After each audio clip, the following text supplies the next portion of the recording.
So today I want to talk about 8 programs, applications, pieces of software that I cannot live without as a professional photographer. These aren't in any particular order, but I use these daily, and they also may be helpful tools for you in your photography career.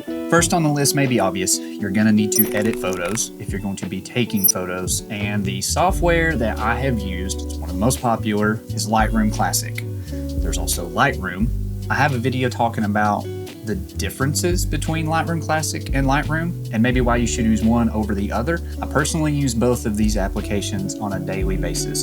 When I'm out shooting what I would call my hobby photography, which is like landscapes, cityscapes, inanimate objects, I call it finding beauty in the mundane, I'm using Lightroom, which is the mobile or just Lightroom. For all my client work, I love the organization features, and I'm so used to the older version, which is now called Lightroom Classic.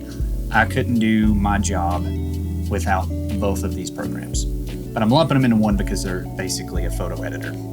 Next on the list is Davinci Resolve. Now you may be thinking, isn't that a video editing program? Yes, it is. Professionally, I do photo and video for our clients. I have found that Davinci Resolve is the best video editor, in my opinion.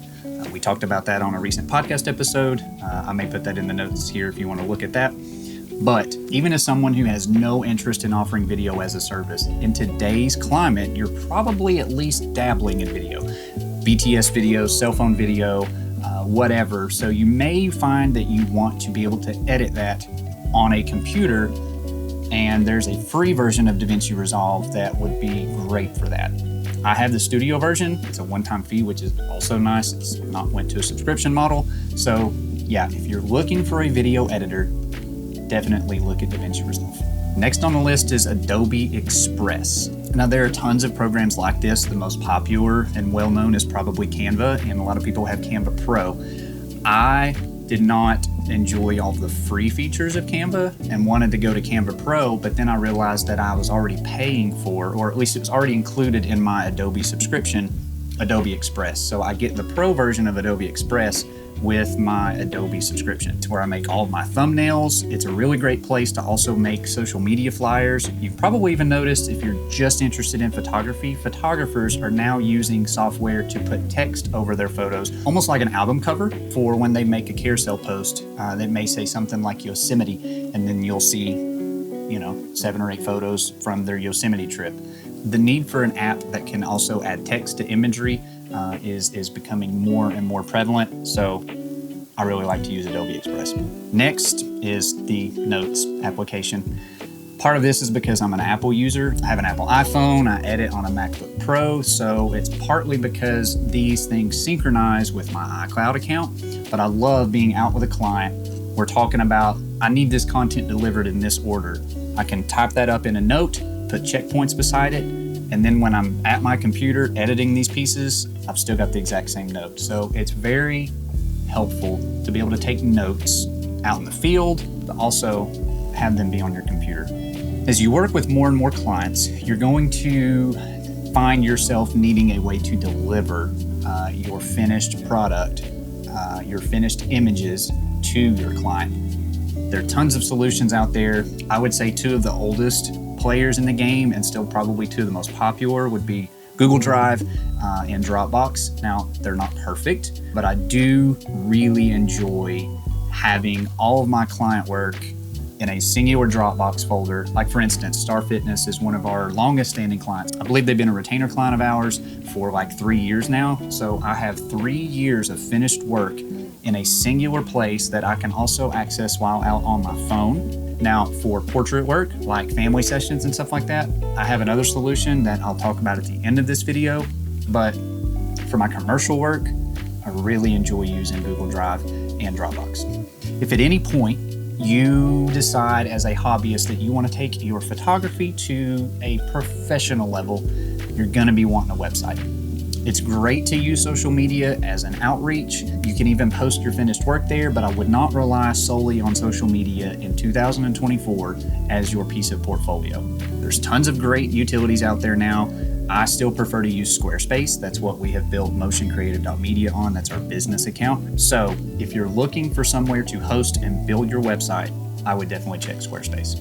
Frame.io is the next thing on the list. And I know that this doesn't specifically have to deal with photography, but I do use Frame.io all the time to share rough drafts with clients with my videos. I love how Frame.io, which is part of my Adobe subscription, so again, it's under the same umbrella, but I love how on Frame.io I can quickly upload a file, send a link to that video to the client.